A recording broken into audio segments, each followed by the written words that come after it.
I'll call the order of the meeting of the zoning bylaw committee of February 26, 2024. Roll call, alphabetical roll call, please. Clark Brewer here. I'm Callahan here. Michael Dickey here. David Farag here. Okay. All right. Just some updates. If you hadn't seen a memo I distributed last week, I have met with the Alternative Energy Committee.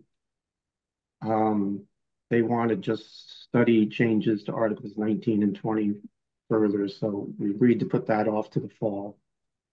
And as long as we're putting things off, the amendments to the land alteration article aren't critical either. So that would go off to the fall. So that's 3 articles for the fall.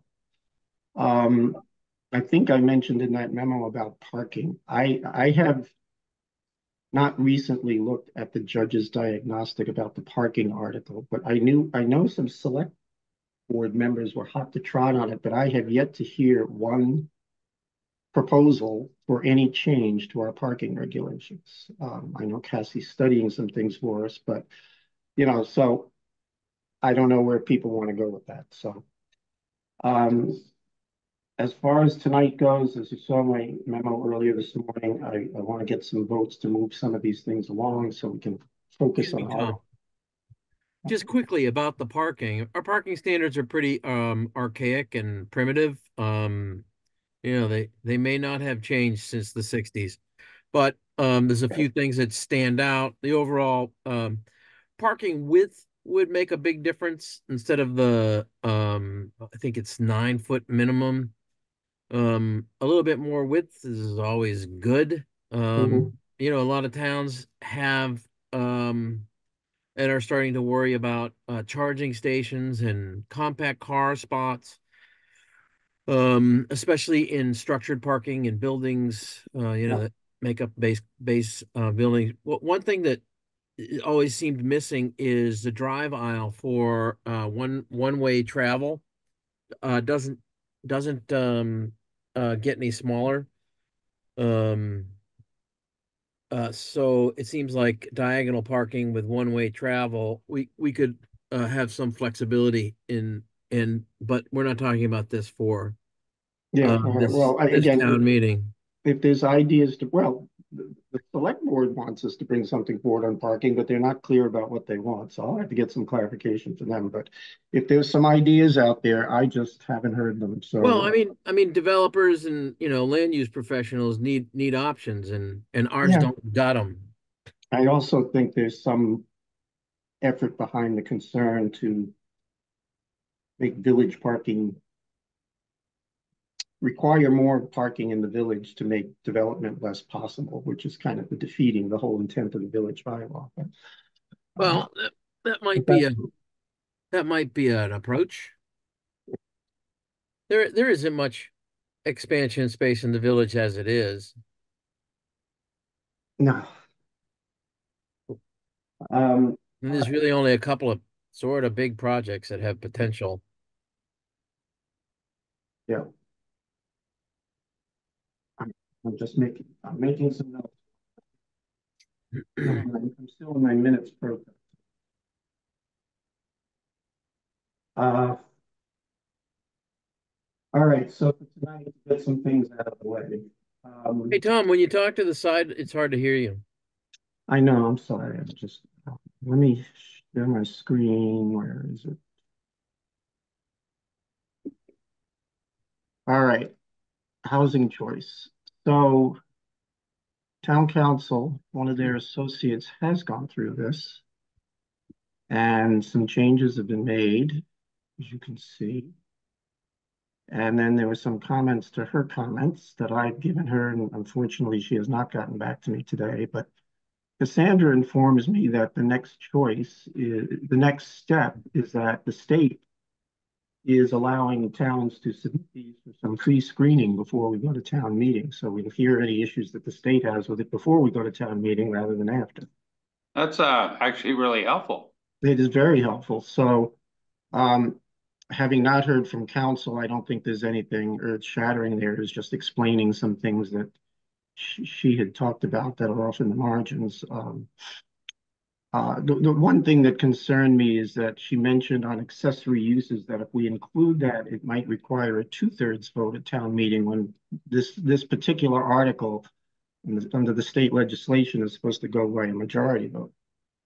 So I wish she would get back to me by that, but I don't have a problem submitting it to the state as is, and then if they tell us the same thing, we can always take it out and just say there are no accessory uses in this. I mean, I don't know how, I don't know why that would make a difference if, you know, I'm thinking about that new apartment building on 3A almost by the bridge to the North River in Situate where the garages are separate from the building. You know, the garages are not under the units, and that's an accessory building.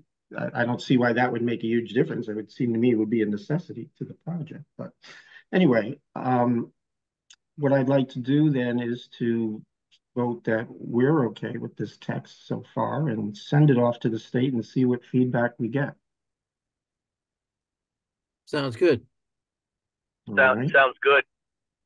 I actually was quite surprised. I didn't know town council was looking at it, but that's good that they were. So, all in favor of approving this text as is and sending it to the state for its pre-screening review? Say aye. Aye. Tom Callahan, aye. Mike Dickey, aye. David Farag, aye. Okay, great. Thank you. All right, so then, let's stop my share. What I liked about the fact that town council was okay with our more simple approach than some other communities are doing. Did I see an article recently that another town is thinking of saying no? Well, an update in Milton had a town meeting vote, and Milton does not have a commuter rail station. Milton has just the red line, Mattapan line going through it. Probably, yeah. And nevertheless, Milton is caught under the statute. And so Milton Town Meeting approved it. Then opponents got enough signatures to call a special election. I'm sure at some significant cost to the town of Milton, and the election defeated it. I believe, I can't remember the number. I think it was 54% to 40 something percent. I think it was 54% of the vote. And the state has already suspended some grants. And I suspect if they don't come around soon, the state's going to come down harder than them. And, you know, I saw a quote, just can't ignore state law. And there's no reason they can't go to court and get an injunction to make Milton follow the law. But they took away, you know, $140,000 worth of grants. And I know people in Cohasset would say, oh, what's $140,000? But, you know, they can come down hard on you. What they took away, the biggest grant they took away was for a seawall, which I assume Milton needs. They did not yet attack their housing authority, but that's another option they have. And they haven't gone to court yet for an injunction, but that's what happened. And you know, again, I don't know if we have any of that degree of opposition, you know, and I'm sure Milton's numbers of how many units they had to zone for were a lot greater than ours. But again, if you think about where the Milton train stations are, how feasible is large scale development? They're all fully developed areas. Again, I don't understand the point of this whole legislation, but in places like that. So yeah, I think we need to be with our town meeting. I think we just need to be prepared for those arguments, because that's all people are going to know about it is what they've read in the paper regarding you know, this other town. So when it comes time in May, we just need to be ready for that. Yeah. Well, it's early June, and by then there'll probably be a lot more developments on that front. I have not heard that any other town is actively resisting at this point. And I think the news story that I heard the other day said Milton was the only one. But in the past, when this first came out, there were some small towns in central Mass who were adjacent to a train station that were complaining. I understand Middleborough was complaining big time for a while. I don't know where Middleborough is at this point, but right now Milton's the only active opposition. So, and the hammer is coming down on them. So, all right. So let me. What was the scheduled forum for housing choice? Oh yeah, we should do one. Do Cassandra, you have no idea how long the state review would take. I don't. I'm going to send it to Margaret tomorrow morning. And I could ask like if they have a rough estimate of turnaround time. Okay. Well, let's think ahead to preferably a Wednesday, I would think, where the planning board isn't meeting, that we could do a forum on this, because since we have a somewhat final project. By the way, we have a new communications director, and I've reached out to him, and I'm going to try to meet him this week to talk about publicity. Good. One of the select board, I think I mentioned at this last meeting, one of the select board members had mentioned, doing the videos like they did to sell the town hall and the police station thing, and putting those out on Facebook and Instagram and stuff. So I'll talk to him about doing that. I mean, I could shoot my own video, but then I can't show the map. So you got to have the interactive with the map and all of that. You can point your camera at the map. Yeah, I know. And I'm not going to do a homemade product, but it's not a bad idea. I mean, outreach can be multi-pronged. Yeah, well, that's why I want to talk. What is the dates, if you back out the dates from town meeting, and the closing of the warrant, when are we targeted to have the planning board public meetings on these? I can give you approximate.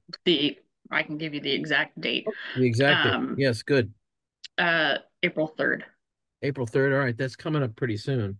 Yeah, so you realistically need to have your final article language. I mean, final for this committee. Obviously, planning board can change it, but final language prior to that meeting by March 19th to the clerk's office and the select board. Okay. So the select board decides on March 19th or thereabouts? Let's see. The select board meeting would be for March 26th, but because you have to advertise the planning board hearing 2 weeks in advance, yeah, the first advertisement would be March 20th, and we'd have to have the final article language in by then. Okay. All right. All right, then we got to move along. So try to find a Wednesday. We could do this fairly soon. Are you looking for a forum date prior to that date? Yeah. Well, Tom, I mean, doesn't it make sense to do the public outreach in between the planning board's public hearing and our annual town meeting? I mean, I think that's more realistic. Do it ahead of time. All right, that's fine. Yeah, that's fine. Well, I'm asking the question: would there be a reason to rush it? I mean, because there's a build up towards town meeting. Selectmen decide, okay, it's going forward. There's the final language. Then the planning board has their public hearing, maybe one of two, and then between April, somewhere in May, like within at least 3 weeks or something of town meeting. Yeah, that's fine. That's fine, because I don't want to have another. I don't want to have another forum on this subject where only 7 people show up. 7 people, yeah. We had 5 live, 2 on Zoom that night.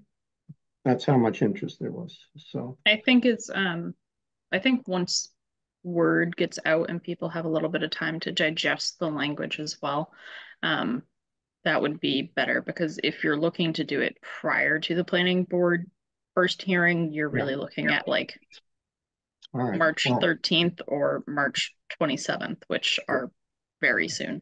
Right. And it seems like you're really prepping people for town meeting. And frankly, this isn't a terrible impact on our community, I think, as it sits right now.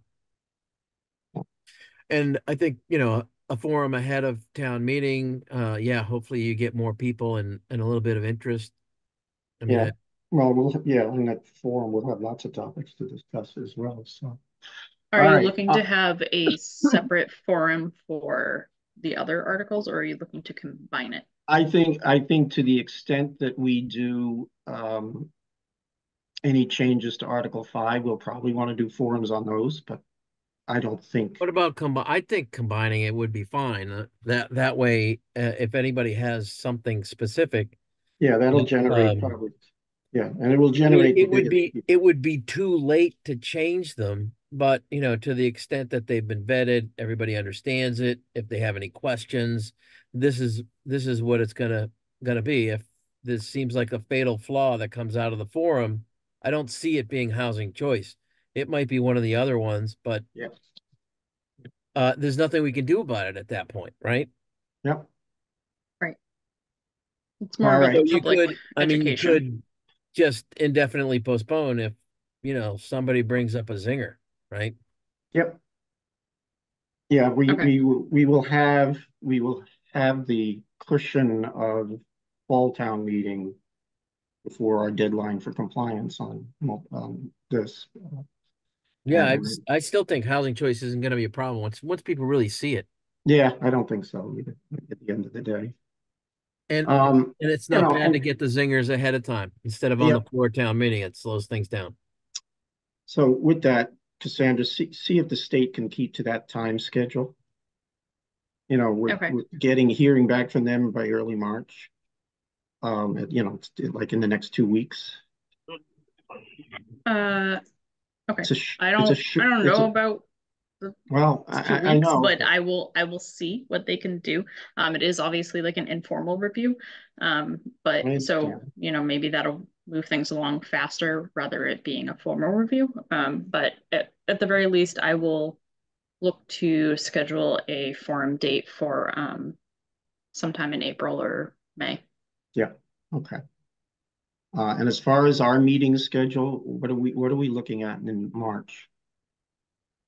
I can tell you those dates as well. Because we have a lot of work to do with a March 19th deadline. Yep. So let's see. I pretty much have holds in my calendar for every Monday in March. And the 19th is what day of the week? The 19th is a Tuesday. So you realistically have 3 meetings before that date. All right. I hate to do If this to you every. if you I really hate to, wanted to squeeze one in on March 13th, you could. That's the alternate planning board Wednesday. When is St. Patrick's Day? As long as we don't have a 17th, meeting on St. Patrick's Day, I think we'll be a fine. Sunday. I St. Patrick's am, Day is a Sunday this year, so you're as you good. probably know, I am 5% Irish, and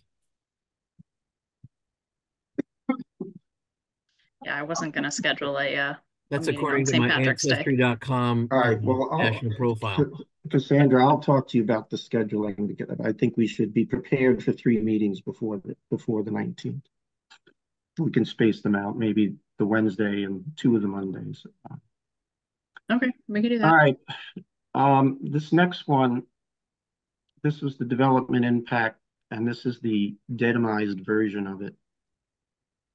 You'll see some things I highlighted based on our last discussion of what the Dedham bylaw, just so you know, by its heading, it applies to large non-residential projects. So if there's a major redo of the Dedham Mall, that's when applies. So, we have to Cohasitize this as to what types of projects in Cohasset do we want to see. Well, Tom, what discussion has there been about 1 and 2 family projects, and where did the Well, 10,000 square foot come from? well, that was some gentleman who was at our last meeting who brought that up. I'm not a big fan of that because I don't think anything, even a I mean, big house. there are some towns that have adopted single family residential mitigation, paying into a housing fund, that kind of thing. I guess what when you say gentleman, is that Yeah, I forget his name who was at our last meeting. okay? And so he suggested 10,000 square feet, Yeah, I believe he and did. I talked and about. it might be useful because I think that jumps out at me anyways. Um, especially with, if somebody had got 100 square feet and they want to add 900 square feet to be at 10,000. I I mean, mean, how many houses do we have that exceed 10,000? It would be useful to know. Is it 1%, 5%? I wouldn't think it would be 10%, but no, I don't think it is. I would, mean, would it be, could we, I think the only time we get into residential having like an impact on infrastructure is multifamily and subdivisions. I don't think we need to do this thing that was suggested, but I well, I think, include, yeah, I would expect that if we left it, that there would be a lot of sort of yeah, concern about it. But I mean, the reality is somebody's building a 10,000 square foot house or 12,000 square foot house. The Oaks is 40,000 square feet, right? That, you know, well, the new maybe one, the those new are the one, places, those are the people to ding, right? yeah, the new one that's going up on Little Harbor is over 10,000 square feet that the planning board permitted a few months ago. That Uh, was a large home review, right? yeah, and so, okay, it's big. Is it going to create that much of an infrastructure impact as opposed It's to a 5,000 square foot house on the same site? No. it's still a single family, Yeah. so So, one all mom, right, one I dad, would presumably. let's take this out. All right, that's easy. Um, so I've highlighted some things that I want town council to focus. Can you go back up? I'm sorry. Can you go back up? I had a question about the thing that was just below that Yeah. on subdivisions. On the last sentence, for subdivisions, for subdivisions by the ANR, mitigation will not be considered until construction is undertaken. Yeah, I should probably take that sentence. Subdivisions, so you mean divisions? That's a term of art. Divisions, land divisions, as opposed to subdivisions. I can already anticipate town council saying get rid of that. So, Okay, good. That's easy. Thanks, Tom. Gee whiz, I just brought up two things and you already axed them. yeah, Nice. well, you should try to get a job as town council. I might maybe running out of highlighted notes from my review, Well, I'm glad you reviewed but it. But I've highlighted in yellow the things that um, concern me. Now, this is obviously an approved bylaw that the AG approved at some point. yeah. Like I'm concerned about how you apply these community and fiscal assessments because you can't, of course, do because it says right here, such as schools and cultural institutions, and I don't think you can do that, but Dedham got away with it. Hey, Um, I'm sorry, just going back to the multifamily, and it's complex, right? And like what applies and what isn't. The third bullet, multifamily projects in the RA, RB, and RC districts. So we don't allow them now, right? We those would be 40Bs, I guess. 40Bs or LIP type of approved projects, like yes, right? yeah. But don't you mean multifamily projects in any district? Because I don't think we're going to see many in our A, B, or C. We're not going to see many multifamily. We're pretty much not going to have those. So should we say multifamily in any district?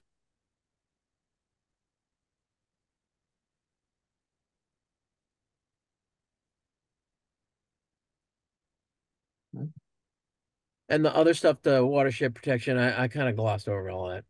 Yeah, that came from that's still like a leftover from the Hanover version of this. But And it seemed like, oh no, Concom's going to be able to assess mitigation costs, and yeah, Board of Health is going to be able to assess mitigation costs. yeah, And but if it's generating more than 100 gallons a day, it's a large project. So it's going to be few and far between. 100 gallons a day? Yeah, that's not a That's the lot. threshold? That doesn't seem like much. I think that's I mean, you I flush think the that's toilet 20 times, right? I think that's That's 100 considered. gallons. Yeah, I think that's fairly high. And you have to be within the watershed protection district. That's the other trigger. I think on this one, I'd like to see what town council says about. Yeah, well, some that's, of yeah, the point of this is, and then once we get it back, we can make some maybe final tweaks Yep. because I do think with with all the things that are going on and what's flying through with the state and the bylaws, I'd just like to see their take on it today. Sort of where things settle. yeah, when we have the shortened timeline, I think we need to move these town council.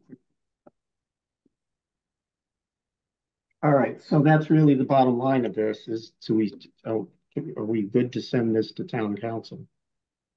Might as well. I mean, again, Yes. sometimes what is not in the bylaw or reading between the lines or trying to like imagine a project and then seeing how this would apply and trying to find those loopholes or unintended consequences. I know, Well, Tom, you don't like that word, but that's a phrase. So, well, that's why I highlighted this yeah, because I want to have the most flexibility in applying this and that it's not rigid one way or the other. Hanover's, I think, was too rigid in its prices that it stated. right. It's almost too literal. And obviously, this one from Dedham is adopted from a bigger town that's facing much bigger projects than we do. Yeah. But I Well, I agree. maybe there's Having some a gray. system that has some flexibility makes sense. It's just that you don't want it to not apply and at all and get a big project and then have the developer say, no, guess Right. Well, your like mitigation policy excludes this. in the recent subdivision we had on the planning board, it would have been nice if we had some rules to go by instead of just sort of winging it. But Making things up as you go along. all right. So all Is there right then. any other questions that you wanted to ask? But it sounds like you're just gonna find out what town council says and then Yeah, I think at this point, let's run it by them and see what they say. And they might know of another town that has a better one that fits in some middle ground, of what we're trying to accomplish here. But yeah. all right, so all in favor of sending this one to town council? Clark Brewer, aye. Tom Callahan, aye. Mike Dickey, aye. David Farag, aye. Okay, thank you. Don't share that one. I knew there was a reason I printed these out. Well, it's good. I have to know somebody reads this stuff. But everybody reads it, of course. That's why we're on this committee, is to read all your stuff, man. Okay. Some of you are here just to bust my chops. I didn't. It's okay. Me? No, I didn't say you in particular. The other ones are. And the thing I is, got a lot of questions on the other ones. I Sorry, fall Tom. into it because my chops are so easy to bust. All right. Okay, you got a lot of chops then. All right. Wait a minute. What did I just do? So the reorg, ZBC1? Yeah, it's 1 and 2. Okay. I mean, so here's I my don't problem. understand it. I looked at it. I don't understand exactly All right. what's going on here. Here's let me explain it one more time. Slowly. Slowly. I've got it in front of me. Okay. When one of the objectives since the creation of the working group, and we carried it forward into this committee, was to clean up the organizational mess that the bylaw had become by grafting on articles Yeah, the next one is just to the the next original number, right? ones until we got up to 22 articles or something. So Yep. At the time, Woody did some research and he came up with where's sorry. Hold on a sec, I'm sorry. He came up with the table of contents of the Concord bylaw. Yep. And the Concord bylaw had 8 articles where we had 22. and it had all the same stuff. It had all the standard stuff that bylaws need to have, and then it was all nicely condensed into subject matters. The uses were all uses were with uses, all other things. Environmental was with environmental. Special provisions were with all special provisions were in one place, and it was just nice and neat. Um, when I first started playing with that, I got us to 10. I would have combined Articles 1 and 12. All right, so the judge put that, and we still have 12 as a separate article from 1, and that's fine. Because 1 and 12 to me are all administration stuff, and they should have been in one spot, but they're not, so no big deal. But this would bring it down to 12 articles and putting things in similar topics Sure. together. Okay. So it doesn't really change anything. No, in particular, there's no one article of the bylaw that's 50 pages and the rest are 5, right? no, what I'm going to have is an appendix, and then there's another draft of this that has the appendix that I'm working on, is how all of these would be renumbered. And since we're not Oh, you're redoing, getting billable hours in too, right? which, um, that's a sore subject. Don't bring that up. Well, you could have just said, I think so. So since we're not, of the articles that are getting consolidated, we're not making any substantive changes to any of them in this go round. Okay. So it's really just the text will be moved and the text just has to be renumbered into what they will become. Right. And that's not hard. Okay. In the reorganization, Article 11, since we have a 12, unless we move 12 up to 11, renumbered 12 as 11, it's Article 11 is reserved, but later on in the warrant, Okay. Article 11 is where I'm suggesting we put this development impact bylaw. Okay. So, does it make sense? So they'll all be filled. So anyway, so everything would just be consolidated into the village article would move into uses. The other land use would be land alteration, residential cluster, and then watershed protection and floodplain, which we now have a consultant that's working on those latter two. Okay, Tom, since our zoning bylaws are like division 300 of our overall bylaws, should we start using some of the existing organization 300, dash whatever it is as a Yeah, it will as a be there. part of Yeah, all the appendixes have that will show. So okay. And then the last part is making sure all the other textual changes. That's just going to a search function to make sure we catch every reference to one of these articles that is being moved, and If I recall correctly, a couple of years ago when we changed over to the E code 360 and then we had the whole thing, Jackie Dormitzer said, there's a bylaw review committee that wasn't asked to review this. Yeah, well, Jackie can ask again. Would you? Well, I'm not going to submit this to anybody else at this point. is that a real committee anymore? I don't believe so. If it hasn't been used for 10 years and nobody's been reappointed to the committee, then it doesn't exist, right? I would say that, and I would also say that our appointment supersedes that for this specific purpose of reorganizing the bylaw. Okay. All right, just all right. So asking. that's so the challenge for me in doing this is just to have the appendixes all ready and showing where everything's going to move and renumbering everything. So then when the E360 people get it, they can just do it easily. Okay. All right. So that and again, the question, there isn't going to be one article or one section that's 50 pages and the rest is going to be 5 or 2. Is it, kind of reasonably sized subsections? They're going to be as long as the existing bylaws are, because we're not changing any of text. I mean, right. For example, my proposals for the wind and solar articles is to cut them down in size substantially by moving a lot of technical stuff into regulations. And that concept seems to be beyond, say that. Okay. That's Right. just not happening now until the fall at best. So, we're just not going to get to it. And yes, it's going to be a little daunting, but I think in fairness, we should have all of this ready. People want to see it, they want to see it. All right, so that's And in terms of the E Code 360 people, nobody's checked in with them about any of this stuff yet, right? no, it's gonna no, and it's at some point. At some point, all of this is on my computer. At some point, I'm going to have a Word version of the whole thing.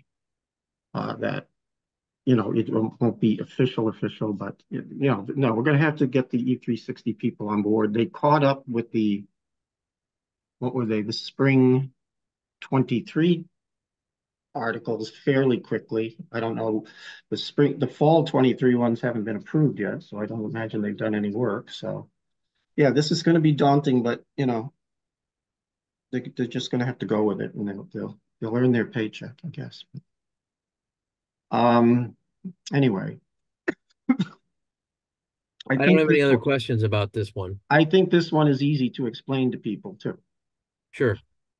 Now, the second one is districts, and there's separate votes because I'm suggesting that each one be taken on its own merits rather than go up or down together.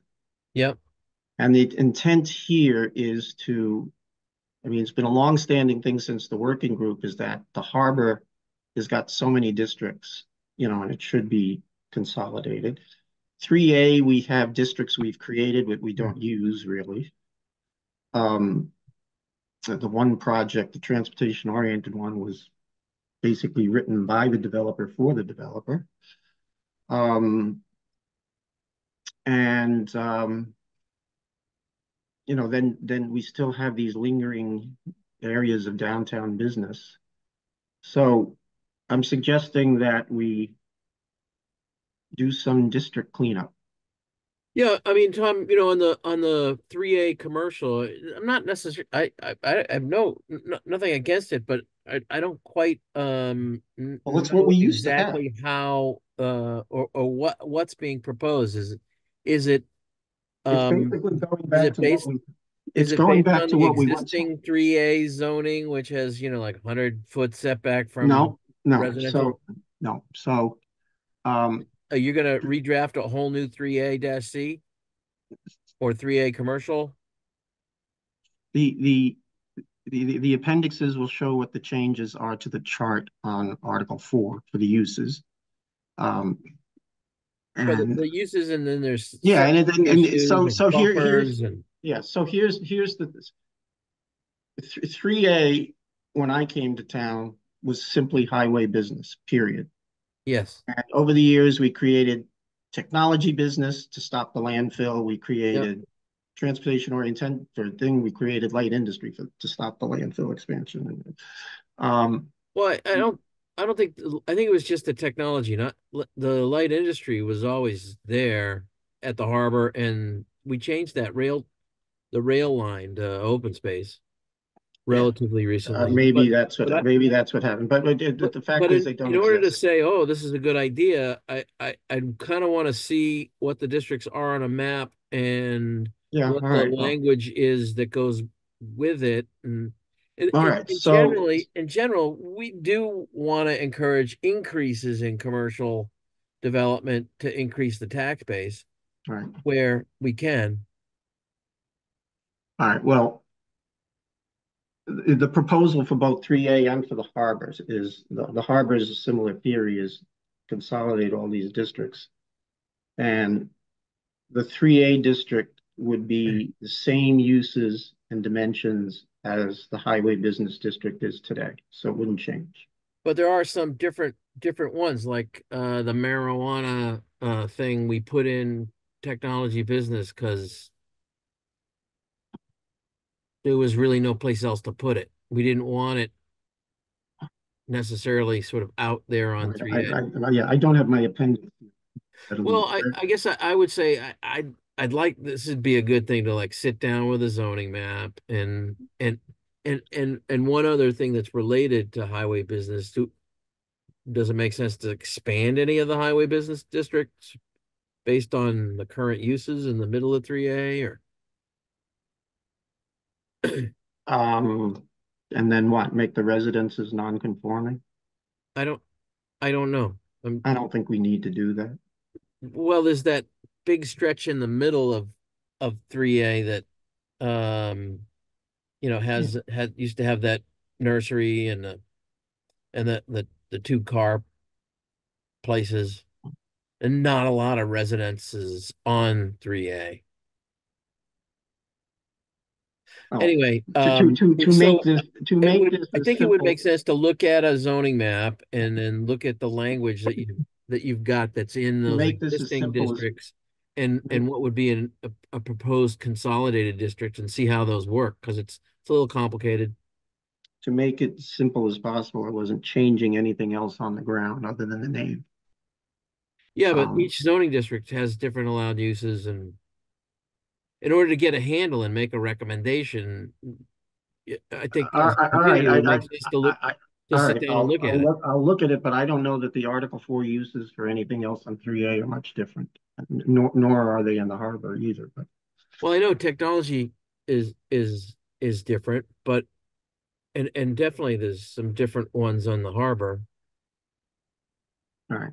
I mean, Well, like for if you, when we had created the harbor overlay district, it was based on the cove area only, and like I've said before, the consultant originally had the whole harbor, and we were like, "There's no freaking way that's going to fly on the Florida." right, and nobody, and And we've already decided on this committee, and we also know there's no sentiment out there to have any more. there's a bunch of people who said that the cove is, it's not good for the town compared Right, to the hotel. I don't know if I agree, but there's definitely some transitional sentiment now about that area.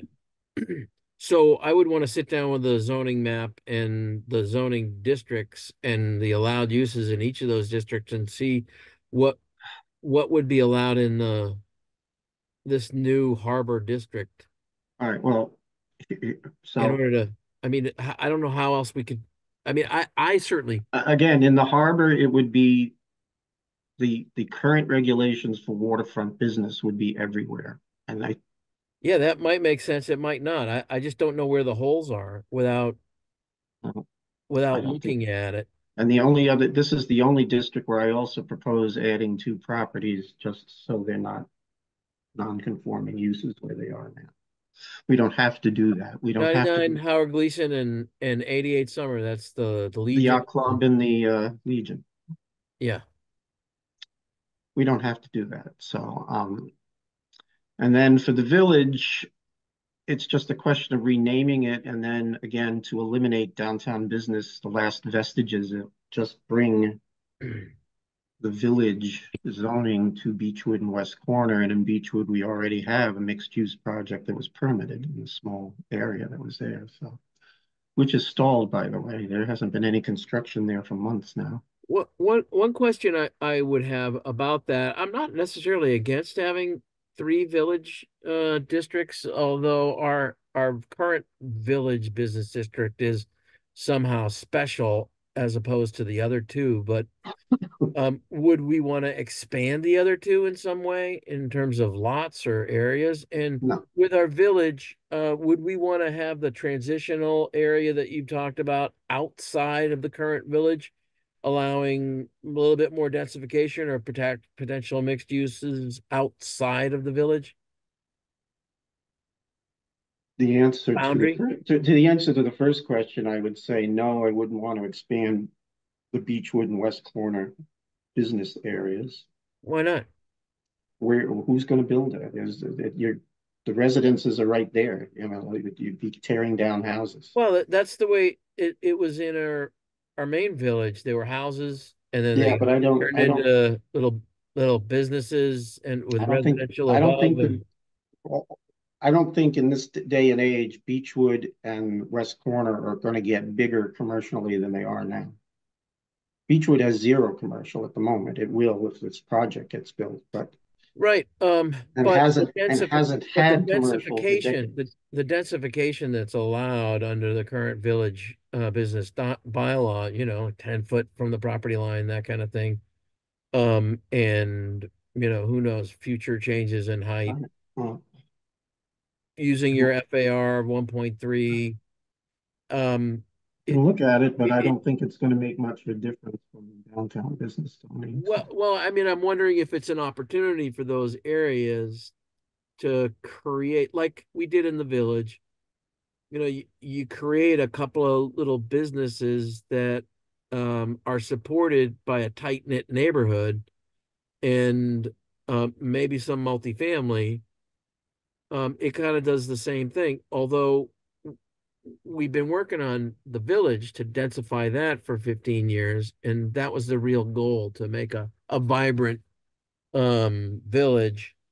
And Beechwood and West Corner just sort of yeah, but whatever I they don't think could that. do before that they could still do, but there was no real incentives there.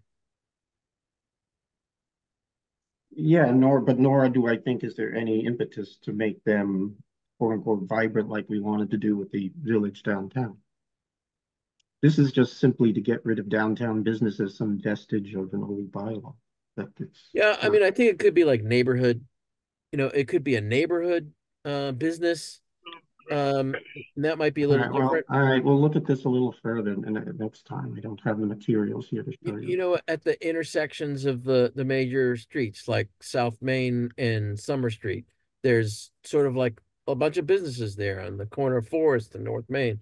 A bunch of, well, there's just a car place there. Um, and there are these nodes where there's sort of mixed use activity that exists. Would there be any benefit to um increasing that in these areas? I mean, given that our tax base and the business, the commercial tax base is so small. Yeah, but I don't think having three villages is likely in a town of our size to support. Well, we really only have one village that's important, but um, these neighborhood nodes are mixed use already. And if they could be made more robust and maybe slightly larger, maybe that's something worth considering. You would have to get up on the town meeting floor and sell that to my neighbors. That won't fly. Like I can tell you right now, it won't fly in Beechwood. Well, you don't have any businesses there now, right? No, and haven't had any for decades. Right.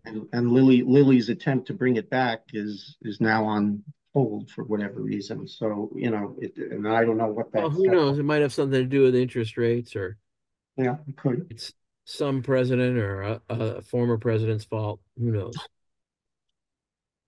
All right. Well, I want to get these to town council too, but I'll bring back some more information about these to the next meeting. Okay, yeah, I just think it makes sense to have all that in front of us All and right. really go through it. Unless is the zoning map online anywhere quickly? Well, actually, I'd need the table. I'd need Article 4. I need a lot of things for this one. Okay. All right. And some of it isn't in Code 360 yet, right? Uh, no, but the uses in those districts hasn't changed, so the existing Article 4 in E360 would tell us. The existing table would tell us everything we'd need to know. Right. And Do those seem like reasonable considerations? well, if there's a use that's unique to the technology business district that we'd want to preserve, yes. But if there are no differences, then it doesn't matter. Well, I just brought up the one marijuana thing that we had to do for medical marijuana. Medical marijuana. Yeah. All right. All right. I'll get Not that. that anybody's ever going to do it, but do we don't want to have medical marijuana everywhere, right? We might set up an overlay district for medical marijuana and make that work, but it's a detail, right?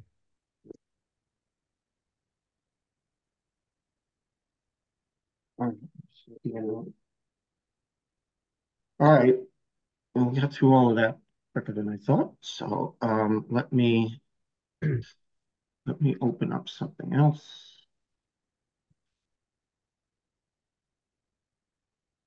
Use our time as much as we can.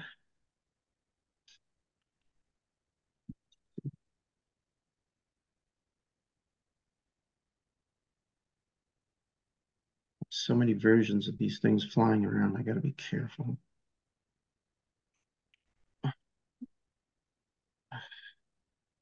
It does get confusing, doesn't it?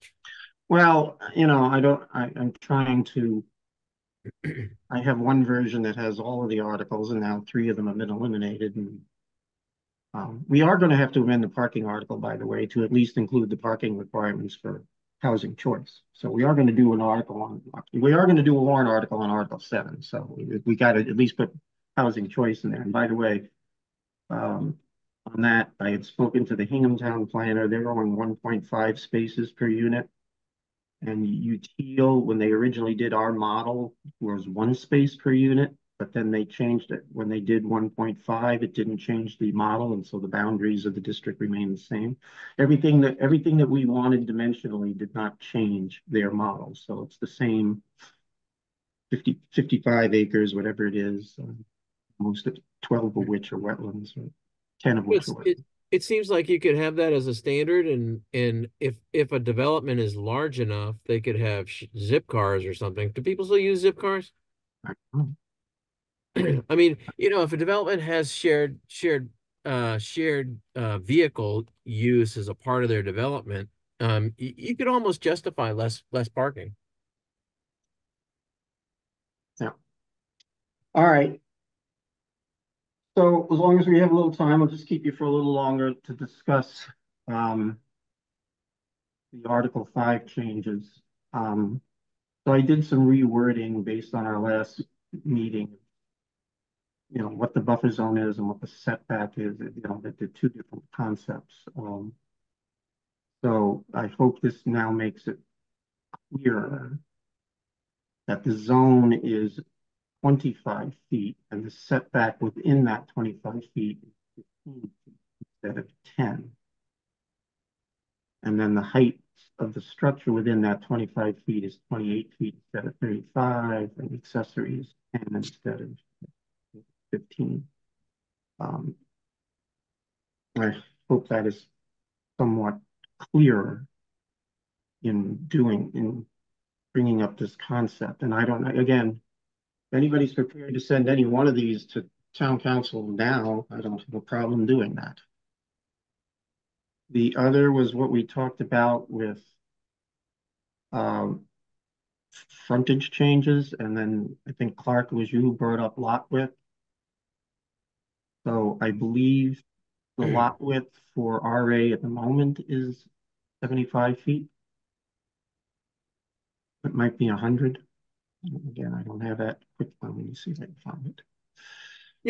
I mean, in order to make this work, Tom, you might want to put an exception for cul-de-sacs. Not that I like cul-de-sacs, or I want to see a single other new cul-de-sac in Cohasset or anywhere else in the world, but in terms of what an engineer does and a developer, they make pieces of pie, right? They're all random angles and things. The lot width works for a straight street. It doesn't necessarily work for a cul-de-sac in terms of lot sizes that would be generated.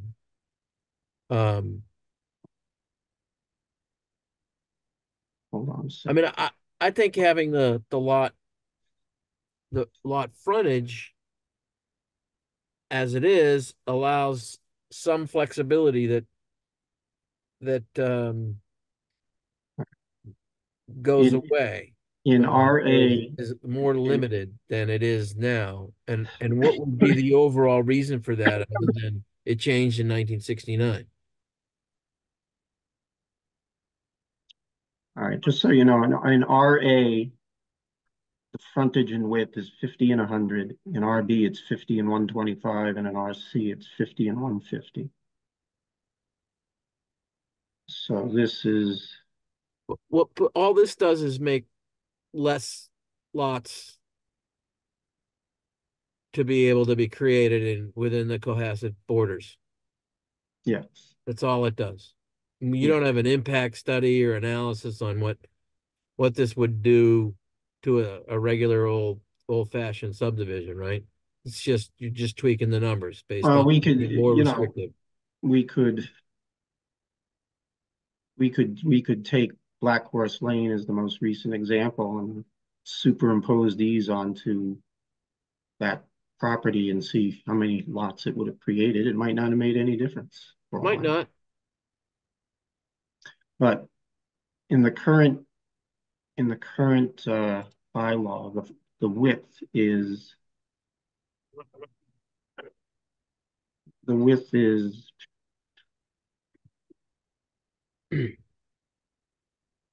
Yeah, I mean, I honestly, I kind of see the necessity for creating new lots and being able to develop a tax base would make these go in the other direction to have a lot width that isn't as wide as we currently have, and well, frontage that these are wider. wouldn't be is the frontage at 50 feet is very flexible, and that is good for the potential for creating new lots.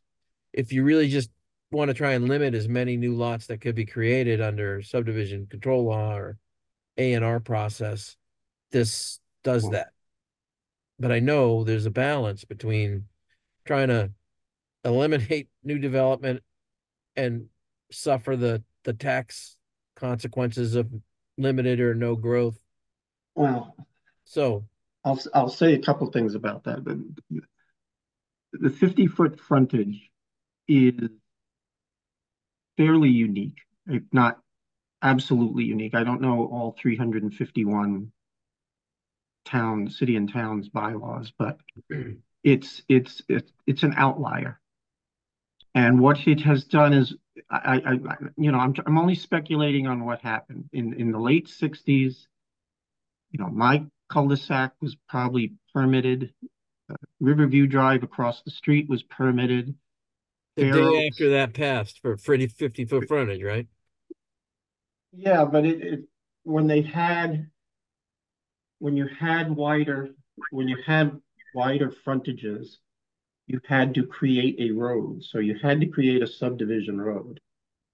And obviously you develop more land and disturb more land to build a subdivision than the alternative. And the alternative is that we've allowed pork chop lots to reach into back land and using, again, an outlier common driveway limit to allow development to go that way on back pieces Well, of I know, land. but isn't that a response to all the wetlands and ledge and stuff that, we deal with in this particular environment? I don't I know. mean, I wish somebody would say, in oh, Milton and Quincy, there really isn't a whole lot of wetlands, or they all got filled in hundreds of years ago, yeah, but they're more urban environments and we're not. right?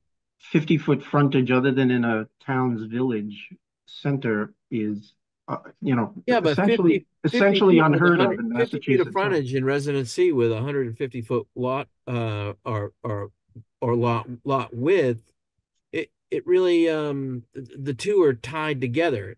It does the same thing where you still need the space where the house is. You're not going to be building houses right up against each other, because you have that lot width thing. I don't know. I'm just, unless there's a really good reason, I'm not for changing it. Oh, Just because it seems weird, that they changed 50, it 50, in 50 foot. '69. I don't Well, think yeah, there's a and good 50 foot, reason. 50 But foot frontage has been my pet peeve it for, might fit I know it's been your pet peeve for a long, long time. I know it, but I'm just personally against changing the lot width in this manner. If there could be some built-in flexibility and an increase in frontage or lot width, that's something. But I think oh, in that's order why to have that's why we have a some clustered growth of zone. lots, you need more flexibility, not less. You have the, well, and let me get to the other point I was going to make. Residential growth has killed the town. If we don't have any, residential growth costs us more money than we take in. Just so you know that.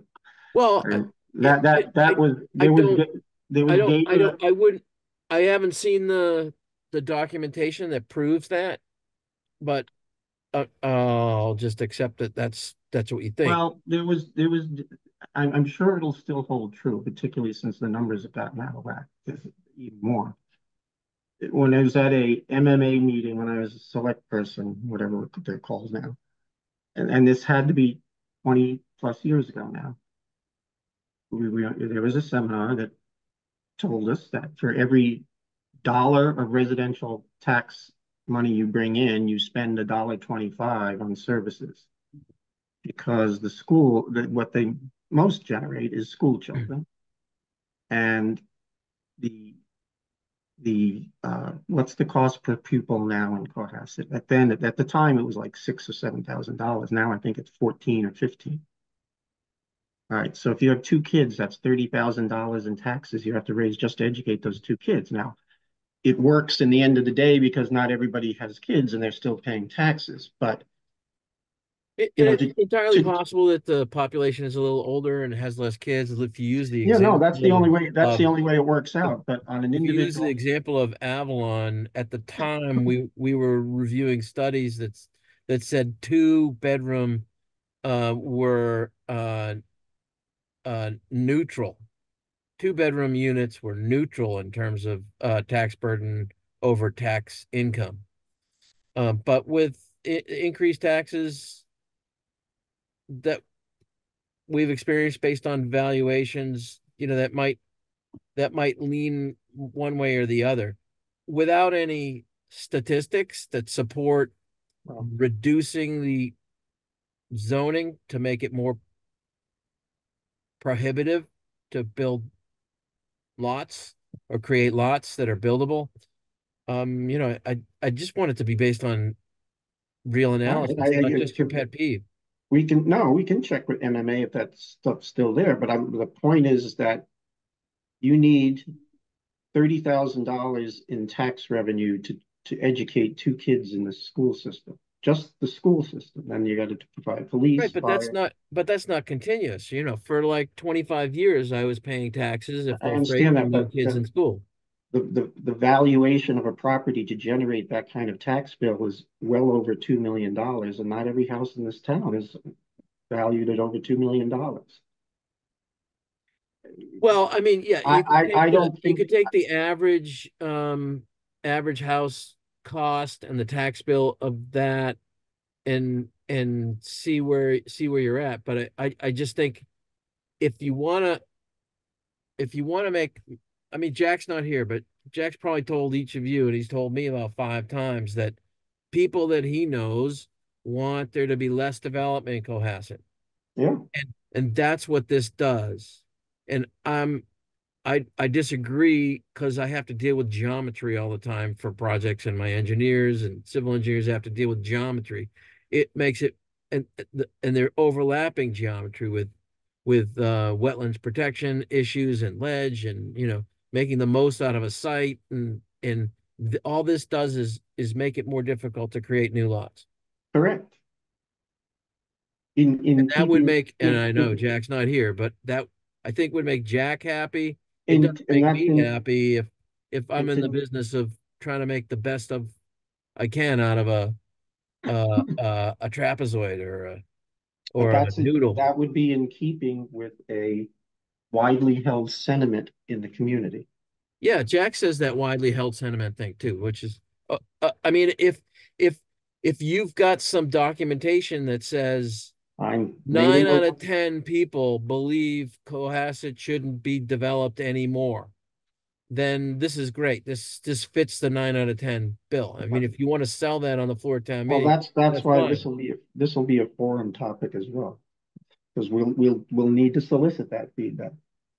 Yeah, I mean, I'm just trying to put I out know those are the considerations. I you know are it's the a pet devil's peeve, advocate. and I personally don't like it because it makes my job more difficult. Actually, I don't design lots. I just Yeah, try and fit buildings on them that are decent. That's all. right. All right. Has anybody given any thought to FAR or looked at any of that data that I circulated? You said FAR and 1.0. I don't know how, I definitely don't think it relates at all to the large home review. It seems like with the lot coverage and the structure coverage, that does the same thing. It seems like it's a repetition of the same thing. In urban areas like Brookline, like Milton as an example, Quincy, FAR starts to make some sense. Um, So but I'm now not you're sure it now makes sense in our, you're as you against say, FAR too. spread out in suburban, almost rural environment. You're against FAR too. I don't think it makes sense. I don't understand what the point is, whether it's novel, Mhm. or there are other towns like ours that have used an FAR with success. I'd like to see that. I mean, I think that sells your point of using FAR Well, as opposed to a lot coverage or structural coverage percentages. the main point of it is to engage in looking at three-dimensional zoning rather than two-dimensional zoning. Well, we I'm engage in the surprised. three-dimensional zoning by limiting height, right? No, I just don't see it again. If you got a Norwell, a Concord, or that are using FAR in residential, spread out zones, and it works, then show me. But it just to sometimes have somebody it as has a to be. novelty, I'm not sure it makes It's sense. not a novelty, Clark. It's the Well, trends of then it's the trend of modern zoning, and tell me what somebody has to be towns first. that are spread out as much as ours is, or has a lack of density as much as ours is, that it's used and how it's been productive. But again, if this isn't Hull, this isn't Quincy, this isn't Milton. I'm just, I mean, I grew up in Milton, in a double decker over by Mattapan Square, and yeah, the houses were 20 feet apart. We don't have much of that. Maybe around the village and the harbor.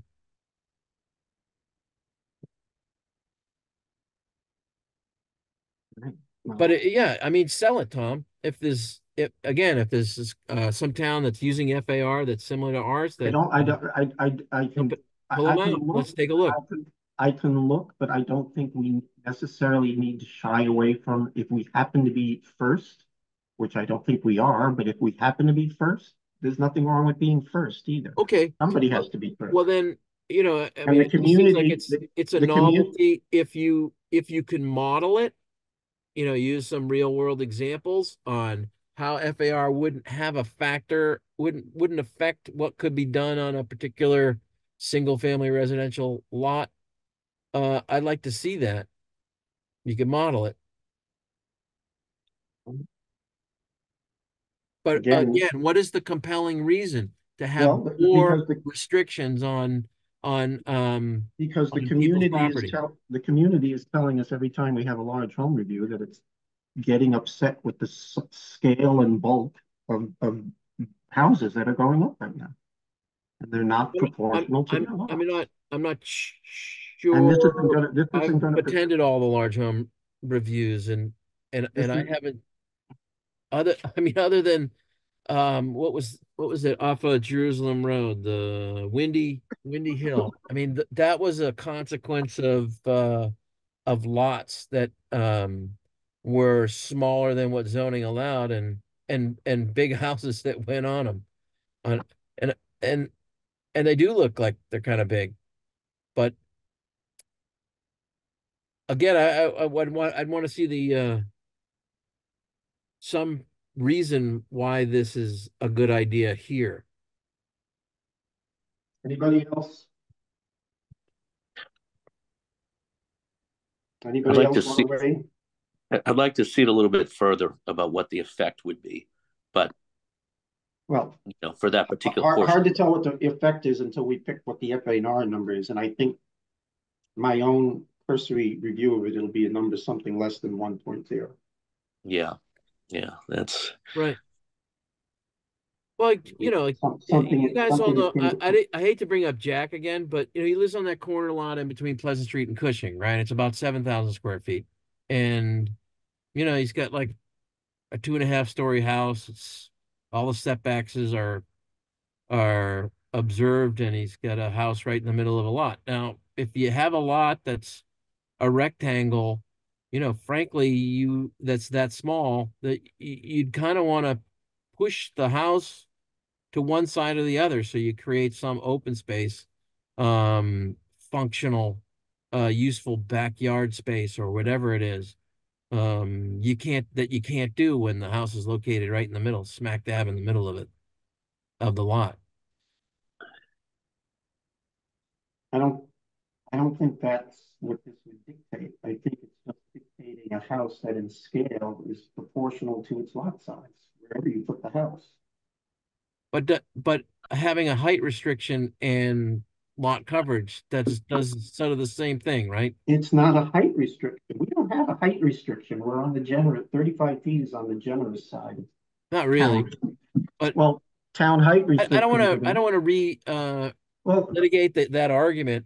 Just let's look at some examples or of FAR in similar communities and what the pros and cons were there, and then model it on a few properties. well, this is where we may need some expert help, and I'm trying to Right. talk to Cassandra and Chris Yes. about capabilities of doing. I think even to just explain the FAR about what it is, I do think we would need some expert help in the diagrams of Yeah. here's the picture of this is the type of house you would have on a typical lot. And I think, I mean, as always, a picture's worth 1,000 words. Right. I think for people to be able to see that here's your typical lot with before and after, this is what the FAR is going to do. Yes. And there you go. Yep, I think that helps. And it helps, it helps with the sell on the floor of town meeting too, where why are we doing this? And again, I think there needs to be a compelling reason. Well, And this dispelling any fears. well, remember the Because article when it ends up being finished, it has to go through all the other boards too before it even gets to town meeting. And so when you're trying to explain it to them, having just that basic picture of it, explaining it, there you go. And it's a 2-minute discussion and not a 2-hour discussion. Exactly. So there you Here's go. a couple of examples. Here's a half a dozen towns that have used it. These are the benefits to those towns. That's a part of the sell, not just, hey, we're going to do FAR now. Okay. But Cassandra may be able to get us some resources to do this. Yeah, we'll I do it, but I have to preserve whatever billable hours are available. Well, I don't know if she looks happy or perplexed or as far as being able to conjure that up, but no. Maybe, but no, I think on I this, could work on that. okay. Thank you. But I think on this particular one, I mean, that because of the change, you're changing the whole idea of how you're doing it, and I think that the only way to do is to illustrate it. I mean, absolutely. Yeah. For people to understand the concept and everything. Otherwise, it's just it's not going to work. I mean, a diagram helps. Real world examples also help, and experience of other communities. That's all part of the I don't research know if we're itself. going to find. Well, all right. I understand. Well, I don't know how deep we'll get to some of that, but I mean, I think that the picture is a good start. I think that'll get us down the road far enough, and then we can talk about the other things about it as we research it. But All right. I'll leave it there. Yeah.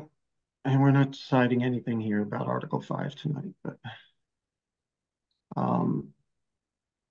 the table would change, and then large home review with the FAR thing, and get rid of large home review, and what I do is create a process that over a certain FAR, a certain percentage over FAR, you could go to a special permit rather than a variance. Yes. And so somebody it would be great to move as much as possible out of the variance category into the special permit category for flexibility. Well, the flexibility destroys your bylaw. Does it? You can overflex it. You can overflex yourself. I don't know. Or you could become I think it's a good idea, Tom. I or guess you could that's what become I'm a, saying. no, It's a good you idea could to become a, say going over the FAR would be a special permit instead of a variance. I think that's, you said it, I didn't. no, only by a certain percentage, not by all going over it however large I you want it to wasn't go. saying I wasn't saying 300%. I'm just I I would say see 100, I see 100. every single project in town that somebody wants to build an office, they want to add a bathroom for their grandma, whatever it is, it's all done by special permit. There's very few as of right stuff. And it's a total pain in the neck. So I think some flexibility is useful for us and for the zoning board of appeals. And when I say us, I mean the planning board and Yeah, but that's because the suburban community wants to regulate how it's developed. That's why it has those rules. And you could become a zoning board like one I know locally to a much, much larger community, but they just give out variances like they're candy. And so the variance process is meaningless. Or you yeah, could the become, legislature has been working on zoning reform for like decades, right? yeah, Just to deal with that specific problem of the variation that communities deal with some of these mass general laws, which yeah, have found their way into local zoning. yeah. Yeah.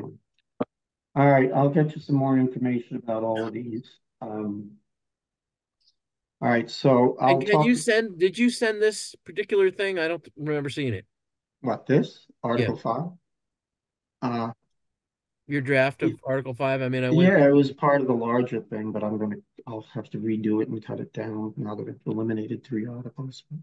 because the ZB1, oh, okay, because it didn't print out No, I've with eliminated, my, yeah, no, this is the okay, master list that had the original 9, and now the last 3 are gone, so. got it. So, Yeah, just send it again.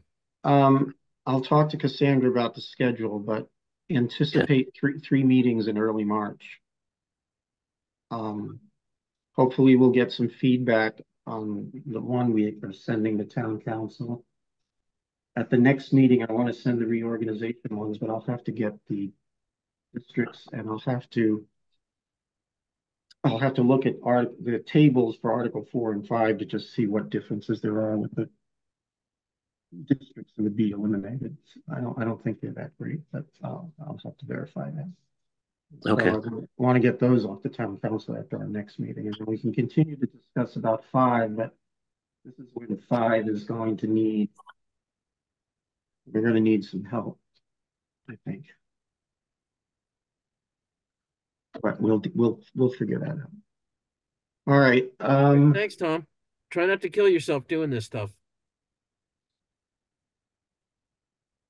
Well, no, one time.